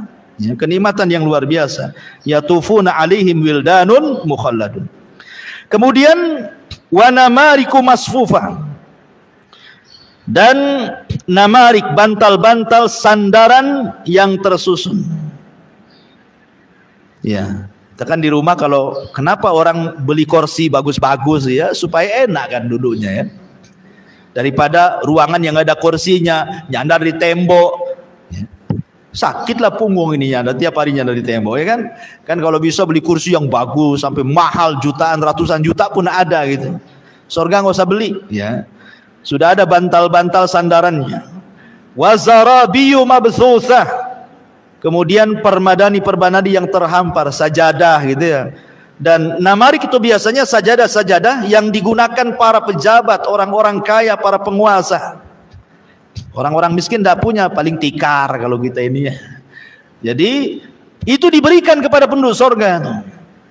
Kemudian setelah itu Allah mengatakan afala yang duruna ilal ibili kaifa khuliqat. Sampai di sini Allah ceritakan penduduk surga, kemudian beralih ke tema yang lain. Afala yang duruna ilal ibili kaifa khuliqat. Maka tidakkah mereka memperhatikan bagaimana unta diciptakan? Kenapa, apa hubungan cerita surga dengan diciptakan unta? Allah itu maha mampu menciptakan apapun di bumi. Unta pun bisa Allah ciptakan, makhluk yang aneh. Apalagi Allah ciptakan di surga lebih mampu lagi, gitu maksudnya. Apa yang dihajatkan manusia di surga, Allah mudah menciptakannya. Jadi ketika Allah katakan, tidakkah kau lihat unta diciptakan, supaya kita berpikir tidak ada yang mustahil di surga, itu semua tersedia. Di bumi saja ditampakkan bagaimana Allah ciptakan unta dengan mudah. Karena unta ini binatang yang aneh, aneh sendiri. Satu-satunya binatang yang bisa hidup di padang pasir cuma unta. Kuda tidak bisa, mati kuda ya. Karena unta itu kalau minum, kemudian dia taruh tuh minumannya di tempat dia, dalam tubuh dia, sehingga 3-4 bulan walaupun tidak mendapatkan air dia tetap hidup. Bahkan terkadang orang-orang Baduy itu kalau mereka melakukan perjalanan di padang pasir, minumannya tidak kayak kita ditaruh di jerigen gitu ya, di aqua gelas tuh apa ya, di aqua botol, enggak, ditaruh di perut unta itu. Jadi kalau butuh minum tinggal dicucukkan aja, nanti keluar airnya. Simpanan unta tuh. Coba dia bisa menyimpan air dalam tubuhnya tuh. Kalau kuda 3 hari tak minum, matilah di padang pasir kepanasan ya. Tapi unta luar biasa. Dan unta itu binatang yang paling jeli. Kalau dia pergi sekali saja, dia bisa pulang tanpa nyasar. Padahal padang pasir kalau diinjak, datang angin, tertutuplah bekas injakannya kan, sehingga tidak ada bekas kita ini berjalan karena sudah tertutup dengan pasir yang terbawa angin. Tapi unta tahu kemana dia pergi, kemana dia pulang, nggak pernah nyasar. Tapi ingat, unta pun tidak akan melupakan orang yang menyakitinya. Pendendam unta. Ya, kalau ibu nabok unta, maka unta akan ingat ibu sampai dia mati. Wajahnya nampak tuh, hidungnya, matanya, rambutnya semua. Tahu tuh kalau nampak dari jauh dikejar, Bu. Mendendam. Dan dia hafal siapa yang menyakitinya. Mana ada binatang secerdas unta kayak gini coba. Belum lagi kemudian kencingnya pun obat unta itu ya. Nah, di zaman Rasul ada orang-orang Oronion itu yang sakit datang kepada Rasul. Kemudian Rasul mengambil kencing air unta, suruh minum. Sembuh dia. Ya, jadi kalau ibu punya penyakit, minum banyak-banyak kencing unta. Ya. Tapi nggak ada di Indonesia. Titip sama orang umroh. Ya, minumnya sambil pegang hidung, ya, karena bau. Dan banyak lagi keistimewaan untanya. Tapi walaupun gitu, unta nurut sama pemiliknya, walaupun anak-anak. Kalau dia tahu anak itu pemilik dia, nurut. Duduk, duduk. Berdiri, berdiri. Walaupun anak kecil, kalau tahu itu pemiliknya tuh. Tapi kalau bukan pemiliknya, tidak bisa diatur dia. Jadi memang luar biasa unta itu. Dan banyak lagi keistimewaan unta, luar biasa. Makanya Allah jadikan tanda-tanda kuasanya. Afala yang duruna ilal ibili kaifa khuliqat. Wa ila samai kaifa rufi'at. Dan langit bagaimana ditinggikan. Langit itu bentuknya bangunan, tapi bisa bertahan di langit tanpa tiang dan tidak roboh ke bumi. Ini kuasa siapa? Kuasa Allah. Ya. Ada sebuah kisah Bani Israel ketika menjelaskan sifat Allah dalam ayat kursi itu, wala sinatun wala naum. Allah itu tidak pernah tidur apalagi ngantuk. Jadi Nabi Musa menghadap Allah Subhanahu wa taala. Nabi Musa kan kalimullah, kalimur rahman. Dia orang yang suka bicara dengan Allah Azza wa Jalla. Kemudian dia mengatakan kepada Allah kan, kenapa Allah tidak tersifati dengan sifat tidur dan ngantuk? Kemudian Musa suruh berdiri. Kemudian dua tangannya suruh seperti ini. Kemudian diletakkan satu piring di tangan kanannya, kemudian satu piring di tangan kirinya, kemudian diisi air. Kemudian Allah merintahkan agar diam seperti ini. Ya. Karena kelamaan Nabi Musa ngantuk dia. Ngantuk-ngantuk akhirnya terlepas piringnya, pecah gitu ya. Dan Allah mengatakan, ya Musa, kalau seandainya aku tersifati dengan sifat ngantuk apalagi tidur, maka alam semesta ini akan berlaku seperti piring yang kau pegang itu. Kalau sempat Allah ngantuk, wah bertabrakan semuanya tuh di langit itu. Kiamat yang ada. Makanya Allah itu salah satu sifatnya, sifat sempurna bagi Allah itu tidak ngantuk dan tidak tidur. Tapi bagi manusia itu sifat yang tidak sempurna. Orang tidak bisa tidur itu. Kalau ada orang tidak bisa tidur, itu sifat kurang bagi dia. Karena manusia itu sempurna kalau dia tidur. Kalau 2 hari Bu tidak tidur, kepala itu pusing Bu ya. Karena bukan sifat kita. Sifat kita itu ngantuk tidur. Makanya kalau sholat ngantuk kata Rasulullah, tidur dulu sesaat baru bangun supaya nggak ngoceh ketika sholatnya. Supaya dia tahu apa yang dibaca gitu. Kalau orang ngantuk kan nggak tahu yang dibaca tuh. Ya, akhirnya baca salah dia. Ada orang yang baca salah itu ya. Baca surat Qul ya ayyuhal kafirun. La a'budu ma la apa la a'budu ma ta'budun wala antum abiduna ma a'bud lakum dinukum waladhdallin katanya. Lakum dinukum waladhdallin. Amin lagi lah kan jadinya. Kapan selesainya salatnya si ke Fatihah terus kan? Harusnya lakum dinukum waliyadin, lakum dinukum waladhdallin coba. Ya karena ngantuk kan itu ya. Jadi bahaya orang ngantuk itu. Salah-salah jadinya baca Quran. Jadi langit itu kuasa Allah. Bangunan tapi tidak jatuh pada tidak ada tiangnya. Wa ilal jibali kaifa nusibat. Dan gunung-gunung bagaimana ditegakkan. Maksudnya gunung-gunung bagaimana nusibat itu ditancapkan sebagai fasak. Sebab kalau tidak ada gunung lini ini kita jalan nggak bisa. Kenapa bumi itu istiqrar gitu ya? Kita bisa jalan pakai kaki bisa, pakai sepeda bisa, motor bisa, mobil. Karena buminya diam. Coba kalau buminya gempa sedikit, oyong kita mau jalan. Siapa yang menjadikan bumi diam? Allah. Pakai apa? Pakai gunung ditancap-tancapkan jadi pasak. Makanya buminya diam. Nah, itulah kuasa Allah ya. Makanya pada hari kiamat, caranya Allah membuat bumi ini hancur dengan cara apa? Dicabut dulu gunungnya. Dicabut dulu gunungnya, kemudian diterbangkan ke langit, ditubruk-tubrukan gunung satu dengan sehingga tinggal debunya. Makanya Allah mengatakan seperti kapas yang berterbangan, berhamburan. Nah, ketika sudah tidak ada gunung, terjadi gempa, hancur bumi, ya kan? Kemudian wa ilal ardi kaifa sutihat, dan bumi bagaimana dihamparkan, ya, bagaimana dihamparkan sehingga kita bisa hidup, bisa bangun rumah gitu ya, karena Allah sudah fungsikan di beberapa tempat di bumi itu ada khusus perumahan, ada gunungnya, ada lautnya, ada sungainya, dan seimbang, tidak ada air laut tumpah ke bumi. Padahal secara teori lautan lebih tinggi dibandingkan daratan, tapi kenapa tidak tumpah coba? Ya itu kuasa Allah lah kan gitu ya. Itu kuasa Allah subhanahu wa ta'ala. Kemudian Allah subhanahu wa ta'ala berfirman, fadzakir innama anta mudzakir lasta alaihim bimusaitir illa man tawalla wa kafar fayu'dzibuhu Allahul adzabal akbar inna ilaina iyabahum thumma inna alaina hisabahum. Maka berilah peringatan wahai Muhammad, sesungguhnya engkau wahai Muhammad hanyalah tugasnya memberi peringatan. Engkau bukan orang yang berkuasa atas mereka, kecuali jika ada orang yang berpaling lagi kafir, maka Allah akan mengazabnya dengan azab yang besar. Sesungguhnya kepada kamilah mereka akan kembali. Kemudian sesungguhnya kewajiban kamilah membuat hisab perhitungan atas mereka. Taib, ini ayat yang terakhir. Jadi Allah subhanahu wa ta'ala memerintahkan Rasul untuk memperingatkan manusia. Subhanallah.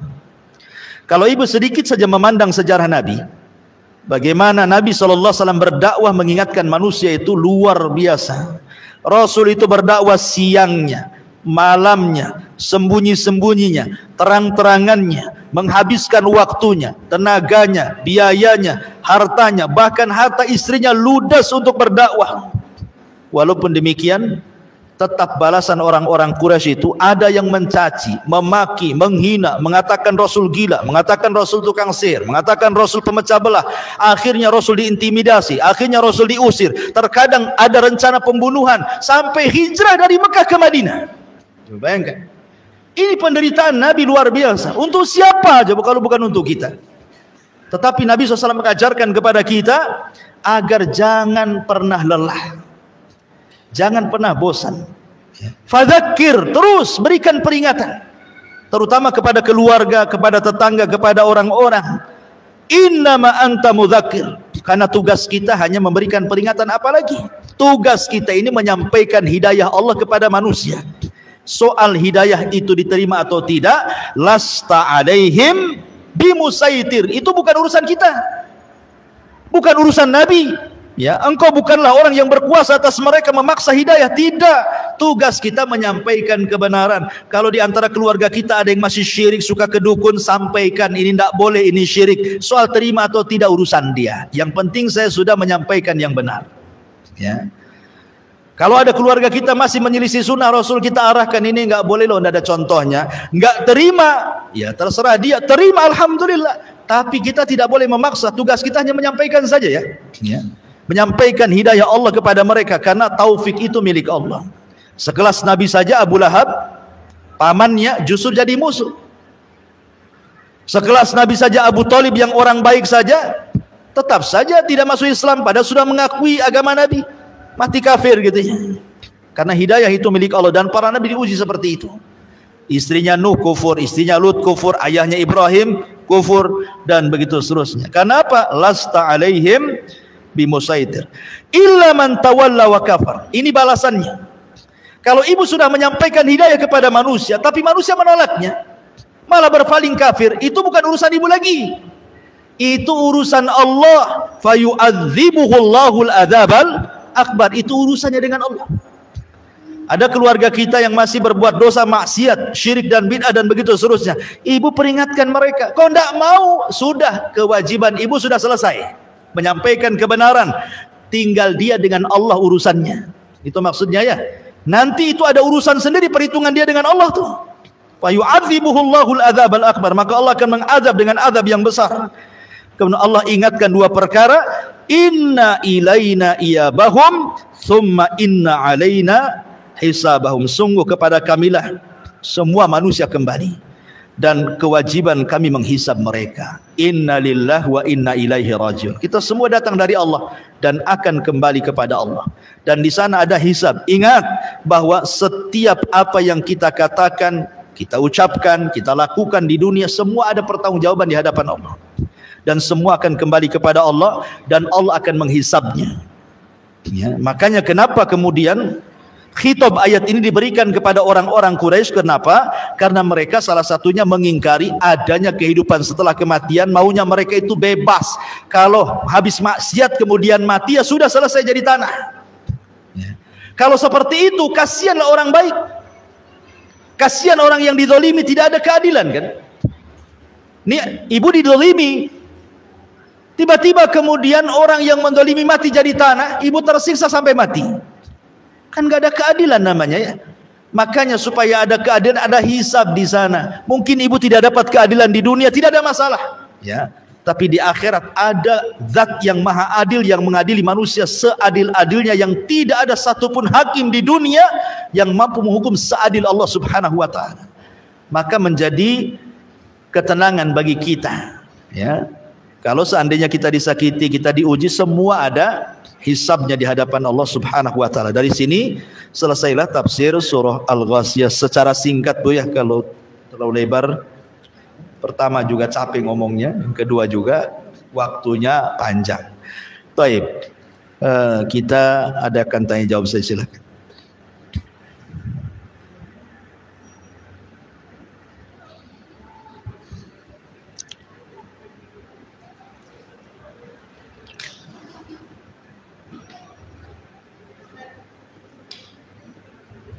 Ada mic enggak?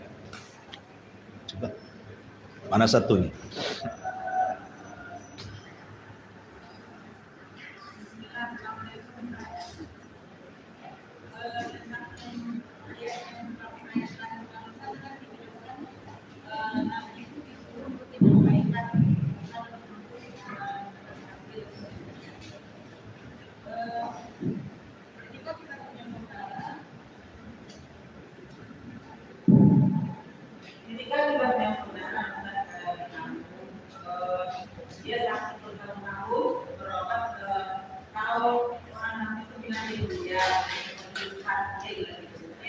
Kedukun.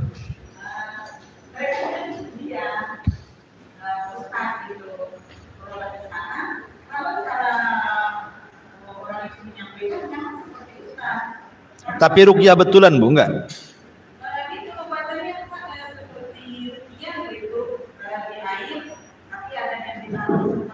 Pokoknya ruqyah yang menyelisih ruqyah syar'i lah ya.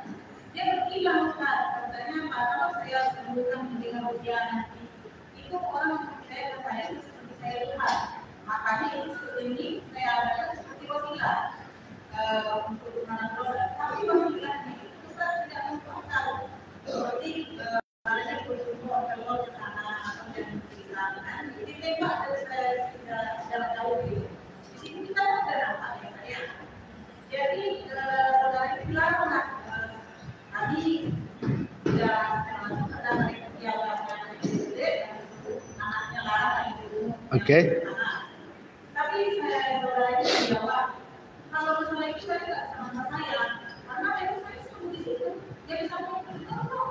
Paham. Iya. Jadi bagaimana kita menyampaikan kebenaran tersebut kalau memang itu salah, karena Iya, iya, iya, paham.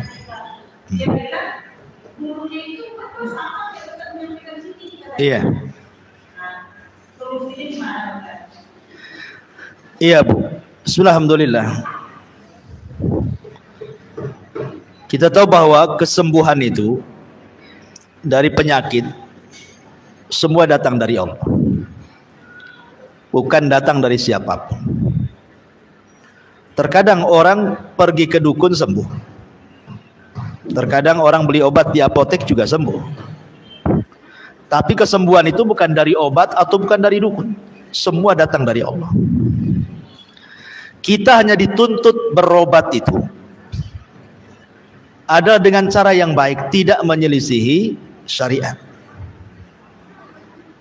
Makanya sering saya katakan bahwa ada sistem perobatan itu yang berdasarkan nas Quran memang obat. Itu dianjurkan.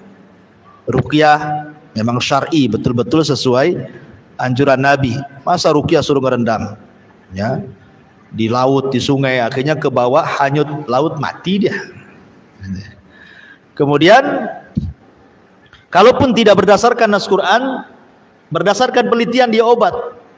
Mungkin dunia farmasi mengatakan dia obat, dunia herbal mengatakan obat. Nggak apa-apa walaupun tidak ada nas Quran sunnahnya, karena ada penelitian. Tapi kemudian tiba-tiba tidak ada berdasarkan nas Quran, tidak ada penelitian, tiba-tiba mengatakan ini obat, ketika berobat memang qadarullah sembuh. Itu namanya istidraj, supaya dia makin kufur kepada dukun. Kan ada hadis yang mengatakan man ta'allaqa syai'an wukila ilaihi, siapa yang kemudian menggantungkan sesuatu dari jimat maka hatinya akan tertambat kepada jimat itu, tidak kepada Allah. Sengaja syaitan membuat dia sembuh supaya dia tertambat dengan dukunnya dan lupa oleh Allah. Walaupun lisannya dia mengatakan Allah yang menyembuhkan, hatinya tidak. Kalaupun seandainya betul dia mengatakan yang menyembuhkan Allah, tetap ini syirik kecil, masuk dalam kategori syirik, menjadikan sebab yang bukan sebab, ya. Jadi ibu ya dinasihati saja pelan-pelan berdasarkan ilmu yang ibu miliki.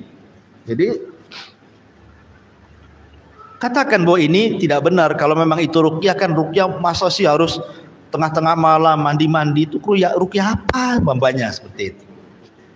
Sudah disampaikan Ustaz. Iya. Tapi dia membantah kalau itu kan seperti Ustaz gitu kan, tampilannya juga orang Paham, paham. Ya, kalau dia membantah, Bu, bantahnya itu kan bukan dengan dalil. Kadang bantahnya dengan penampilan. Ya, dukun sekarang lebih ustaz dibandingkan ustaz penampilannya. Tasbihnya saja bukan segede kelereng, segede telur ayam. Tasbihnya kalungkan di tangan. Ya. Jadi sekarang ini dukun penampilannya luar biasa. Kadang-kadang ya ngaku Habib gitu ya. Dan begitu seterusnya. Padahal dukun dia. Jadi rata-rata hujah mereka itu ya penampilan begitu ya. Bukan hujah secara Quran dan Sunnah. Ini pengobatannya ada dasarnya, kan? Ya. Maka kewajiban ibu ya sampaikan saja, nggak masalah, terus saja sampaikan sampai bosan. Ya. Ibu yang bosan atau dia yang bosan ya anda tahu. Ya sampaikan. Yang penting kan kewajiban ibu sudah disampaikan. Soal diterima itu kan urusan Allah. Mudah-mudahan dapat hidayah gitu aja ya. Allahu a'lam. Wa ya. Ada. Assalamualaikum Ustaz. Ya. Dari pembahasan ayat 5.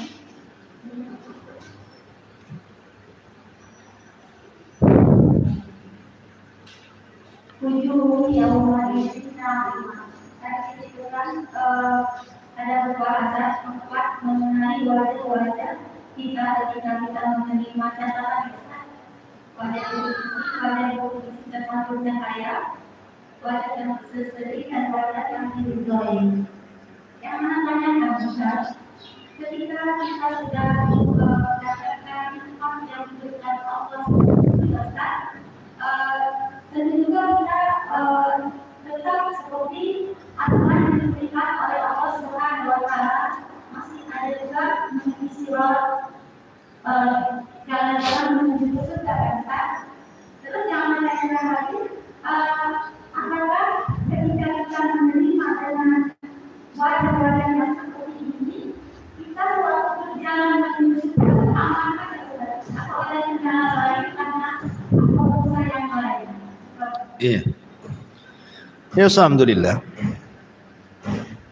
Golongan manusia itu di akhirat tentang hisab itu kan ada 3.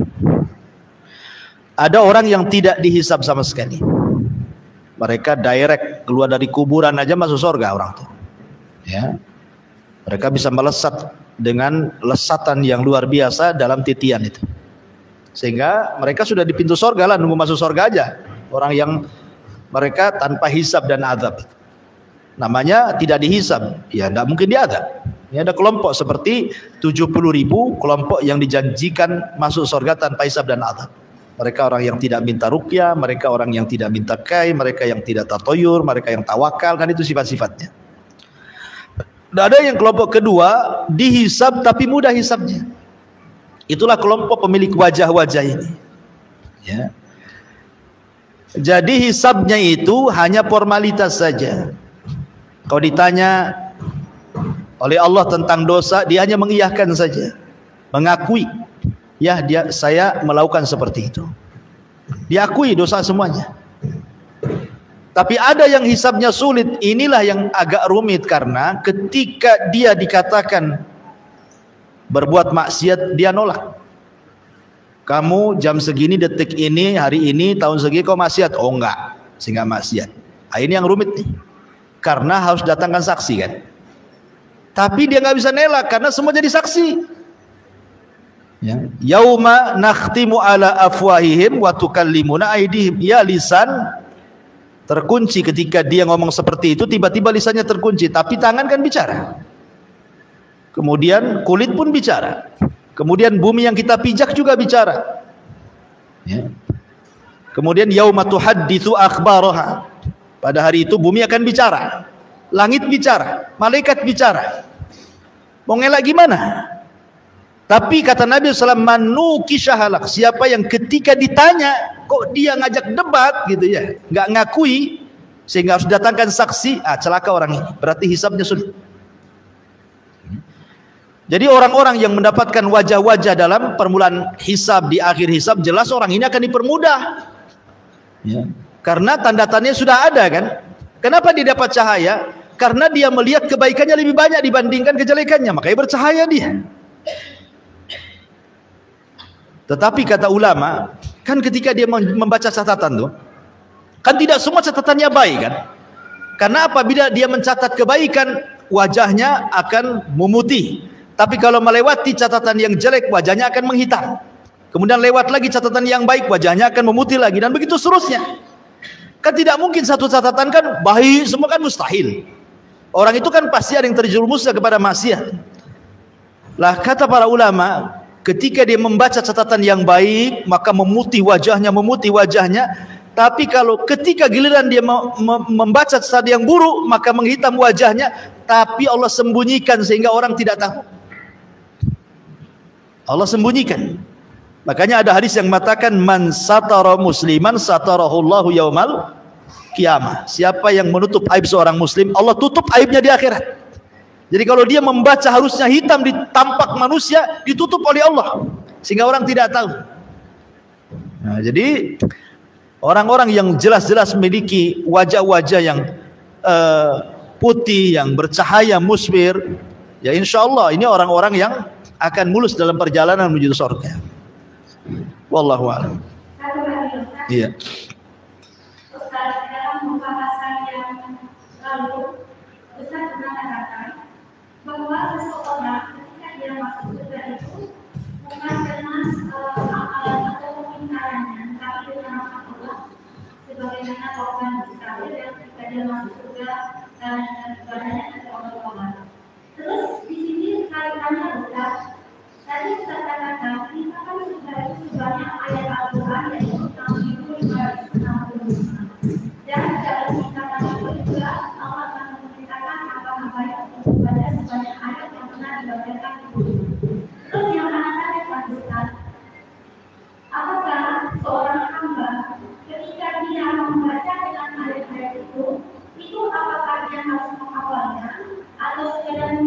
dari kami dan karenanya, atau mereka yang dia tidak begitu paham dengan kemenangannya, tapi dia berlaku tanpa menilai seputar apakah dia bisa tergolong dengan mengenai surga yang seperti dikatakan demikian. Alhamdulillah, tingkatan amal itu kan beda-beda. Tentu yang hanya sekedar membaca, pahalanya juga akan berbeda dengan orang yang membaca dan memahami. Orang yang baca memahami tentu akan berbeda dengan orang yang membaca, memahami, dan berusaha mengamalkan. Kan begitu tingkatan orang itu. Makanya surga juga tingkatan-tingkatan. Adapun masuk surga karena rahmat, karena keadilan itu tidak orang masuk surga. Kalau karena keadilan, nggak ada orang masuk surga. Adil di mana, Bu? Ibu usianya 50 tahun, 60 tahun meninggal. Tiba-tiba masuk surga dikekalkan dengan kenikmatan luar biasa. Adilnya di mana? Nggak ada orang bisa masuk surga kalau karena keadilan kan. Makanya karena rahmat. Lah amal soleh itulah yang kemudian menentukan kita derajat di surga. Dan yang memudahkan perjalanan mulai dari kubur kemudian sampai perjalanan di padang mahsyar sampai kemudian di pintu surga, itu kan amal kita ya, yang memudahkannya itu. Nah, tetapi ketika dimasukkan ke dalam surga bukan karena amalannya tapi karena rahmatnya. Karena nggak mungkin adil, surga yang sedemikian indahnya amalan kita sedikit tahu-tahu membeli surga dengan pahala kita, ya nggak kebeli lah kan gitu. Kalau bukan karena rahmat tidak akan orang bisa masuk surga, karena nggak mungkin dapat gitu. Cuman amal itu penting karena itu juga yang menentukan amal itu mendapatkan rahmat. Amal itulah yang mendapatkan rahmat. Dan orang itu masuk surga bertingkat-tingkat itu karena manusia juga bertingkat-tingkat. Dalam ibadah itu kan bertingkat-tingkat. Orang itu dalam beribadah seperti Allah ngasih rizki, Bu. Seperti orang ngasih rizki kan gitu ya.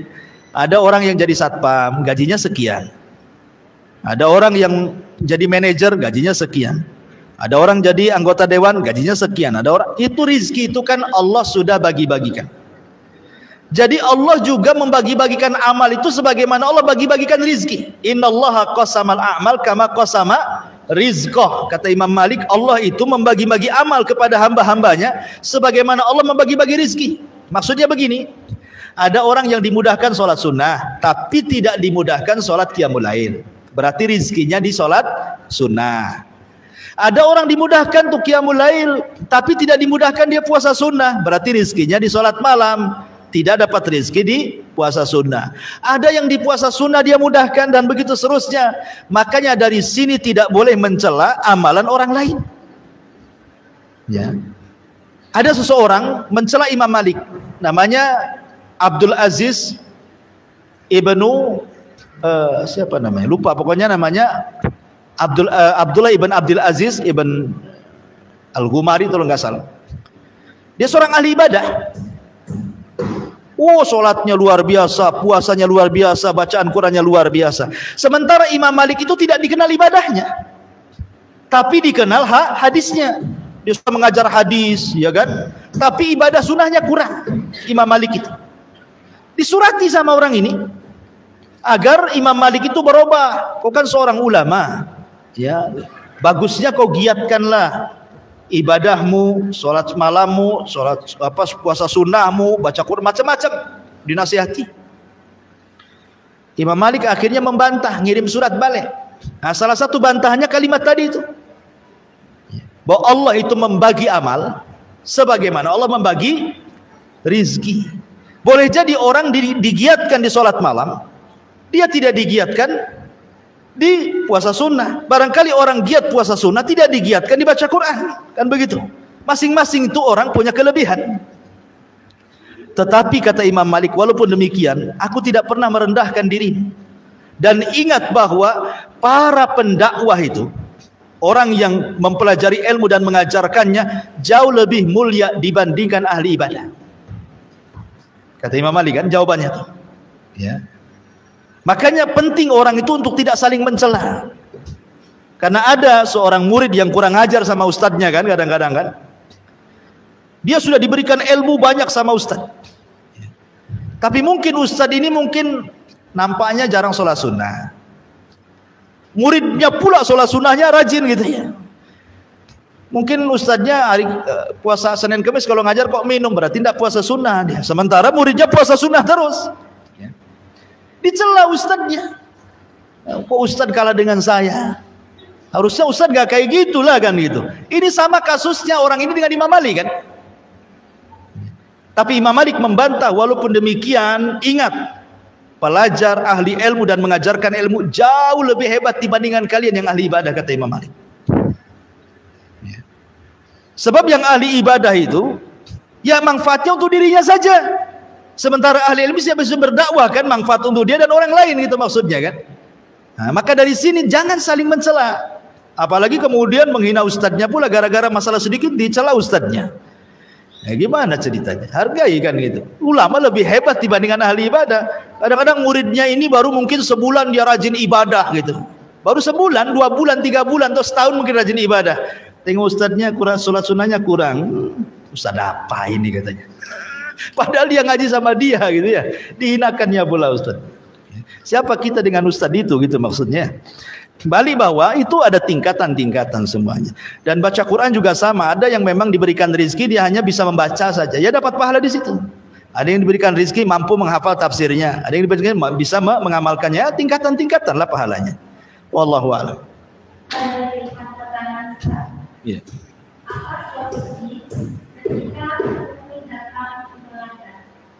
Di mana?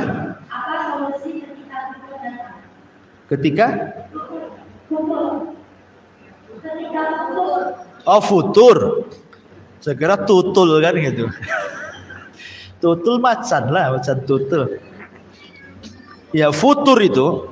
Ya, saya minta maaf karena ada sedikit gangguan telinga. Jadi sekarang kalau ibu ngomong itu kayak jauh. Ya. Jadi saya kadang-kadang kalau ibu nggak keras, saya nggak dengar. Baru sudah diperiksa rupanya gendangnya ada kebocoran katanya. Jadi sekarang lagi pengobatan. Jadi sekarang kalau orang ngomong itu kalau nggak keras kayak 1 kilo gitu. Jadi harus betul-betul sama yang kiri ini agak normal.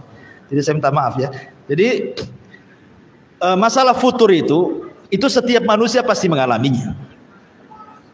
Rasul mengatakan likulli surratin fatra. Setiap semangat itu di sela-selanya pasti ada futurnya.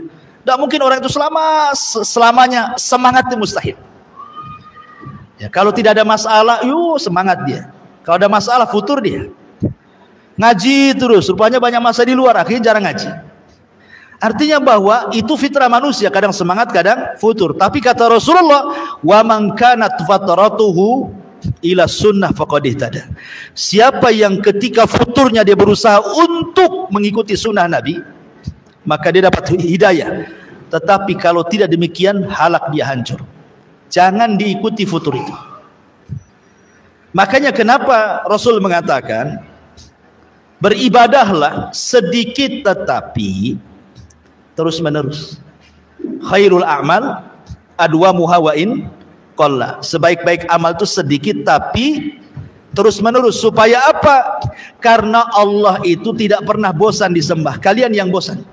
Jangan sampai dengan kita rajinnya akhirnya bosan pula kita nyembah Allah. Itu maksudnya ya. Jangan sampai kemudian lantaran kita giat kecapean akhirnya bosan. Allah tidak bosan disembah, kita yang bosan menyembah. Makanya supaya Allah tidak bosan kita sembah, yang penting itu continue-nya ya. Walaupun sedikit. Jangan rajin, tahu-tahu pamannya 1 minggu nih diborong semua sholat sunnahnya, puasa sunnahnya, baca Qur'annya. Tahu-tahu minggu depan kelelahan, sakit, kemudian libur 1 bulan. Ya kan, nggak imbang, rajinnya seminggu, liburnya sebulan, ya kan. Makanya kan sedikit tetapi continue supaya seseorang itu tidak terbosani dengan ibadah, ya kan. Tapi ini pertanyaan, Assalamualaikum Ustaz, apa makna barang siapa membaca surah Al-Kahfi akan disirami cahaya antara dia dan Ka'bah? Makna akan disinari cahaya pada 2 Jumat. Ya wallahu alam. Hadis ini bicara tentang keutamaan membaca surah Al-Kahfi. Dalam surah Al-Kahfi itu ada 4 kisah yang semuanya bisa melawan fitnah Dajjal. Pertama kisah Ashabul Kahfi, kemudian kisah pemilik 2 kebun, kemudian kisah Nabi Musa dan Khidir, kemudian kisah Dzulqarnain. Ini bicara tentang 4 fitnah. Satu fitnah ilmu, fitnah harta, fitnah kekuasaan, dan juga fitnah agama. Ya, ini 4 fitnah kan. Orang terfitnah dengan, semua manusia terfitnah dengan 4 perkara ini. Mungkin dengan harta, akhirnya harta itu membuat dia jahat, ya kan? Atau kekuasaan, makanya terkadang orang berkuasa jadi zalim. Atau dengan agama, dia salah mempelajari agama jadi sesat dan menyesatkan orang. Atau ilmu, merasa bangga, sombong dan begitu seterusnya kan. Makanya Allah sebutkan, maka di antara kemudian keutamaan surah Al-Kahfi, kalau kita paham, itu membawa cahaya sehingga dia bisa menerangi dari fitnah, terhindar dari fitnah-fitnah itu. Dengan cahaya itu terterangilah dia dari segala fitnah-fitnah itu, sehingga dia bisa berjalan dan bisa melalui fitnah-fitnah itu. Wallahu a'lam. Ya, saya kira cukup ya. Subhanakallahumma bihamdika asyhadu an la ilaha illa anta astaghfiruka wa atubu ilaik. Allahu ta'ala. Assalamualaikum warahmatullahi